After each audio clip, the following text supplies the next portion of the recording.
Ia le tuan ni tau, ia.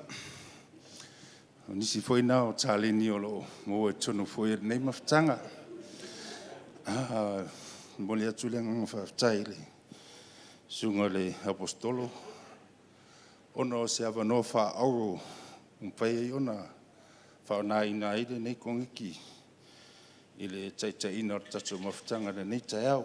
Vi ea le tua. Whamei upure pesi. Ai Yesu i lo va. E te atai le afa. Amen.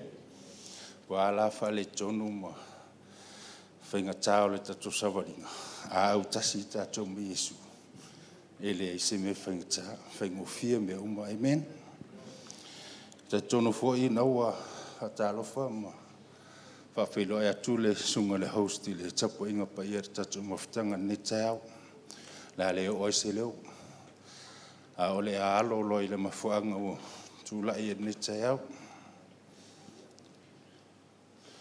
le tu ar tama ua tu la ile o tali ne tau e fa tau nu lo upu le tua o e lava na e faia lo mutu o te vala au de ne tau ie na tiela o fatava ai feta lai o ia mato loto. Fau mai fau fa longo lo fanau. Ina ia mato talia lo upu. Ile loto mawalalo. Ile suafu Yesu. Amen. Taluai ono le asa muli nei. Maolo o fa ngā solo pea le fimo le nei masina. Ole au tu mo tātou le nei taiau. Ua whaaupuina whapea. Fellowship with believers. Amen. Ole mafuta whaatasi o le whanau le atua.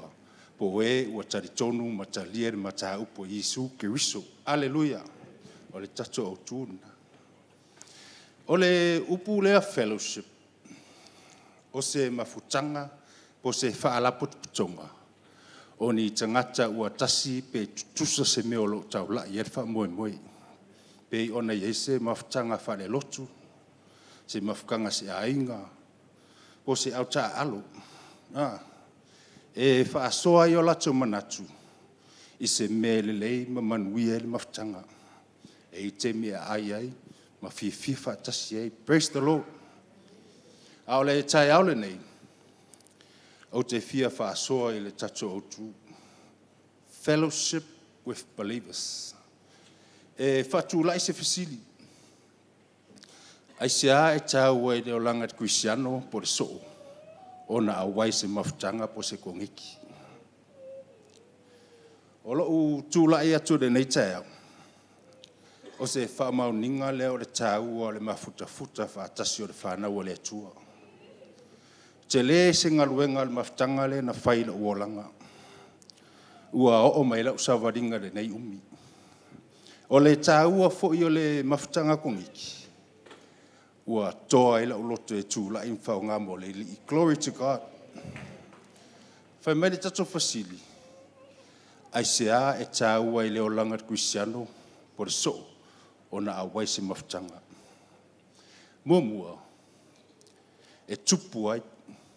E whaamalosia i lau savaringa whaleanganga. O le tatou au tūna nei taiau. Whamalosia e tatou savaringa whaleanganga. I te tonu fo i o mafutanga kongiki. E o mai whaatasi e le whanau le tua. Ma tala noa. Ma whaasoa i le upo le tua. Whamaile e peru e whaafai upo se furma lua. O lo o ola le awhionga le atua. O lo o matuanga lue fo. O lo o whamatalaina fo i le apostolo Paulo. O le pelu. E mama ai ona i tūuma. Na te vaeva e se ina le loto maleanganga. O le tino. E o i ano ivi. Amen. Ua whai maila le apostolo. O le upu. Na te whamasinoina manatu. Ma whiriwhilinga o tatou loto. Glory to God. O le pelu le te lenga whao ngai tātou. Le whai ei pe au o mea ai. Le pelu langa atu i tātou tulou e oti pe tau wha ola ola fo i whare mai. Au le upu lea le atua. Le upu lea. O le pelu. A tai ai o e maa e mau e tā ule ola. O le upu le atua. Awa le upu le atua na te amaia le manawa ola. Le breath of life. A olo tā ua fo i le amatanga le fofo wingo laulangi a. Na ona feta lai atua o le atua i nā malamalama ia. Ona malamalama lea. O lo tā ua fo i le tusi i oane muamua. Sai le amatanga le upu po le loko. O le atua fo i. O le upu. O le tā ua leo le mafutafuta wha atasi o le whana ua le atua. Wha malosi e le tato savaringa wha le nganga. Ma e tā ofi mai fo i tātou. Mai o le whai o le angasala. Wa le upo le atua. E awao. E awai. Wha atonu i tātou. I mea le tauan tatou whai a vi ia le atua. Manatu lona rua. E tā ua le felisipi. E tā ua le fellowship. E wha ma whana e reisi so. Reisi so. Le e peo e se fulu whai upo e lua lima. Pai mai. Aua le la fo ina le wha poto ina i tātou peo le masani o isi. A ia whe mawhan whanai. A wā ua o tauiloa. O le aso o taulata mai. O te whaftai mātua whale anganga. Ma le au whainga ruenga lango lango. Ona ua e se tō wha e whainga ruenga whātongiti. I to tono le tatunga ruenga. Wa olo whai mai ere upo le tue. Mana o mia fo i tātou. Hallelujah. E tupu le whatua tua i le taulongolongo. E wha mawhana le isi au uso. Ona oe. I mawhana oe. Ona wa. Whai mai le whata oto e lua fitu whai upes fulmar fitu. Le mau masani. E ai le ua mea le ua mea. E whape nā fōi. O na wha mawhana le tangata ilo na wou. Vi ia le tua. A whaila wa alu wa mawhana le lua maftanga malau polo uso. E tupu le alofa. E te langona le alofa e te alofa i le tangata. A whaila ui aise alofa i tono se maftanga. E te vai. E au na fia tangata. O le tā ua fo i lea mo le whaingo fia fo i lea. O na fausia le ngaruenga o le atua. O na ua iai ma le loto e tasi. Le loto ngata e tasi ua iai fo i ma le loto whealfani. Amen. Le tatou matua tau loto le neiva yaso le olo o mowai le Ioane se furu tolu. Whai upo e tolu wha. Ma le tolu lima. Whai mai.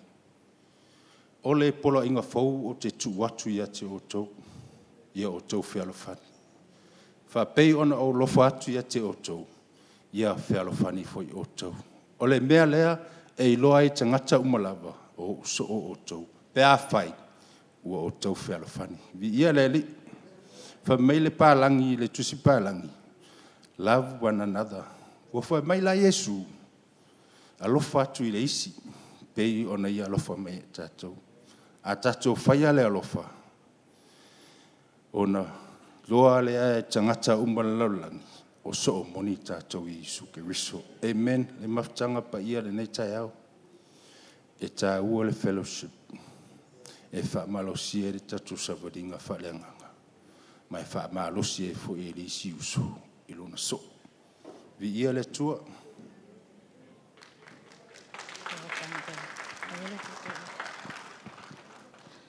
O le so'o ma le sātau. Mua ko lito i mua whai upe suma le vali. A wā o le mata upu i le sātau. O le valea lea ie o le mālaia. A o le mana o le atua i a te oe maa ua whaolaina. O le sātau o le ata o le whaolatanga. O le whaamauninga lea o le manu maa lo Yesu nei le uti. O le tongi ola na whaia Yesu mo oe. ma. O le ata o le lelinga I le vā o le tangata ma le atua. Ua totongi e Iesu le tau mo oe ma. O le so, Ioane valu fai upu e tosu mai tasi, whetala Iesu. A fai tau te tū mau I lau matau. O so moni o tau. Le mata upu lea. O lana upu. O le tala le lei. Ia kopo mua o lana fai upu. Lua. A ia fai o tau mai ana I le upu. Ai awana o na mata ia I mawha alongo ia. E wha sese ina I o tau e o tau. E loa lo tātou ana I le upu. I lo tātou talia maola ia sa uma. A wawhai mai o le tangata e wha alongo ai le ana. O lo wha atusa I le taimile te tūua I lumo le wha ata. E te mata I o mata. Ai whai mai ai alu ese. Kua I ngalo ai a te oe o fōlinga. A o le tangata e wha alongo ma ana. Whai mai e le se wha ngalo le tangata. E manuia foi o ia I lona ana. O le soo e mana o mia le ola I le upo le atua. Mātai o sifulu ono alon whai upu lua suma le wha. Nā foi o lo tusia e Mariko. Mariko e valu whai upe tolu wha. O lo tala noa I foi le fō mai o luka. Le mata upu e iwa e whai upu e lua tolu. Ai se tasi e fia muli mai a te au. Au wale usi tai o ia te ia. Ave lona sātauro, ma muli mai a te au. O le avea maso, whaafiti oe ia te oe. Au wale toi usi tai au ia te au. Amo le sātauro, ma muli a Yesu. O loo tala noa, tu ese o tātou langona whale tangata. O tātou vaivainga o le tino. O le ola le talitonu. Ola whaavaivai. Le ola masalo. Ola whaitio. Ola whaafolinga. O le ola tomumu. Au wale toi whaalongo I leo le nila langi. A ia tau lai le vaai a Yesu. Po afo I leo e te leo le lalangi. A o le so, ia tū mau, ma tāu fi mau I a Yesu. Whai mai Yesu I le tusi alea a mātaio, ma Mariko, ma Luka. A whaasolo le lau whai tau lalo. Whai mai a Yesu fia whaasaunga le mulo na ola. E mau. A o le wha mau lo na ola ona Yesu. E maua e ia. Le ase au ngā le nila lo langi e tātou maua mea uma. Ai mai maua I lo soifua ma lo uola. O le nila lo langi tātou te olai. La lo langi o whiriwhiringa. O whiriwhiringa I le lelei. O whiriwhiringa le manuia. O whiriwhiringa fo le mālaia. Te mena e tolu se fulu alon whai upe sfulu iwa. Whai mele whai unga le whai upu. Ua ousu ina atu I au luma o le ola ma le oti. O le manuia ma le mālaia. Awe le mānai o le upo le atua. E toi whai loa mai e le upo le atua. Le nea e tatau on tātou whiriwhiri iai. Mai, o le nei ia e whiriwhiri le ola. E ola ai oe a toa malau whanau. Ia le aingo le atua. O te whiauna mo tātou. E tā ua le mafuta whaatasi o le whanau a le atua. E tupu ai le tātou sawalinga whaleanganga. E ala I lana upu. E whaamawhana ina I fo I lana whanau. Pe a iei le alofo le atua I te tono se mafutanga. Whai mele upo le atua. Ai se tasi e fia muli a Yesu. Ia awal so usi I tātou ia I tātou. Ia whai maso. Ma ia whiriwhiri le manuia. E manuia ai o tātou ainga. Whaapea le ngaluenga le atua. Ia ai o tele ia luatu lai lalo. Se whaisina o mole maa. Whaamanuia ina lo loto nei taia. O le au tū le tātou te iei. O te whaafetai le atua. O la omoli maule ni taia o lo ainga. O Sami e sau mai te ainga o le tala anga o Sami. O le maa moe uli uli le ala tau ainga. O au o te sau mai lo ainga. O au fo i o le maa moe uli uli. E whaalongo tatai te tono ainga. Ai wa aile le leo le atua. E whao ngai le atua. Ai se a. Ona le tā ua leo le matanga le tātou te iai. O le au ngā le a pe ona whai mai le upu le loto pālang. Stay connected. E au ngā lo connecti. A whai o e alala me le ni tai au ai le ise connecti o e iai. E tā ua lo fiso o tai ma le si o uso. E ngai whai mai le mau le whai so o e whai whi au i teime whapa ia i ainga. E le au ngā le to atasi e au ngā le to alua. Langa ato atasi e pa u o e whatu ua oi. O le mea nai tā ua ilo stay connected. Wa aise connecti e te alu iai. E tupu ailo wala whale nganga. E whaatoa ina i fo ilo loto. O tātou uma e ele mea alo whale atua. O le nei tae au, ia whai lo ainga. Ma wha mau ninga o le tā ua, o le lei, ma le matango fio le atua. Ma le au ngā o lo au wai te tono se mawtanga. Pi ona iele mato mawtanga le nei tae au. E to ala iti, ai makua mea strong Ona o lai o lai le upua le atua. Wa mato tau ma whai foi, ina ia mato whao ngā ina, le mea o lo o ina i te tono le lei whale. Ai e te le i o atu lai whafo isi mawtanga, o lau mawtanga mua mua, o te tono lo aina. E te o atu fo i whafo, e whai ngō fie mea uma. I le nei tae au, a o e a lala mai e le i mautono lau whiriwhiringa, le tīm wha mole mole su mai lunga. O lea ua whetala i le upo le atua mo i tātou. Whamai, ai se tasi e fia muli muli a Yesu. Ia amo le sātau e mo muli muli. E le oto i se te tongi. Ua umona whai a Yesu le tongi ola mo oe mau le tae au. Ai se ala tātou te whaatara le ai i le tātou sawalinga. I le nei taimi walata lata mai le afio mai o le ali i wa tātou wa ai le lalangi. Pa o mai le mea, pa o mai le mea. Ai whai mai o le soo, e tā ua le tū mau. I le whaolatanga le atua.